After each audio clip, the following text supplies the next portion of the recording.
Guys, we're doing simple Italian with big, bold flavors, and it starts with the breadcrumbs. We're doing some chicken cutlets. So I got my bread in a pan, and I take my thin sliced chicken. I'm just going to cover that in some breading. I press that right in. I'm not using any sort of binder, no eggs or no milk. I'm just using the natural moisture. Hold that breading on, and that's going to be perfect. It keeps it a little bit light and crispy that way. So I throw those down on my hot griddle.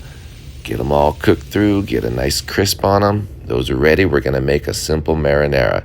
Guys, this is 5 ingredients. It starts with olive oil and onions. We're going to fry those up for just a second. I'm going to go ahead and add a big old scoop of garlic in there. That's looking perfect. Let that soften. We don't want to burn it.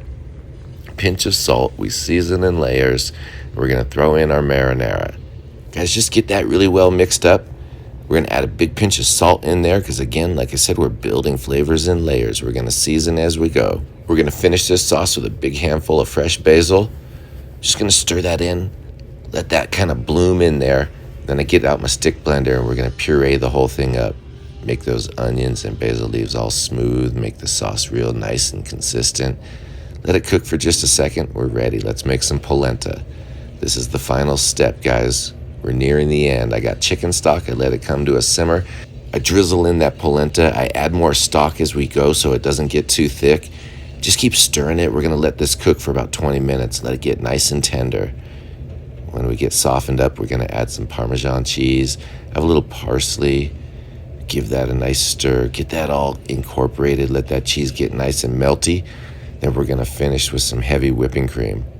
This is going to add a nice rich creaminess to the whole dish. Guys, we're going to let that finish cooking for a few more minutes. Then we'll go ahead and just set it in a pan, and we're going to keep it warm for service. We'll set it aside, and I'll show you how we plate this dinner. It's going to be simple. I get some of that soft polenta on a plate. We're going to throw those down. I'm doing about 6 at a time here. That way we all stay nice and hot with this food. Chicken cutlet goes down. I put a little marinara right on top of that. And guys, I'm going to hit that with a slice of mozzarella cheese. A little bit more of that nice hot marinara to get that cheese kind of melty. I grilled off some broccolini, so that's going to go on the side as our veggie. A little bit of Parmesan to finish. That's it. Chicken cutlets with fresh marinara, creamy polenta, broccolini. What a treat. Cheers, everyone.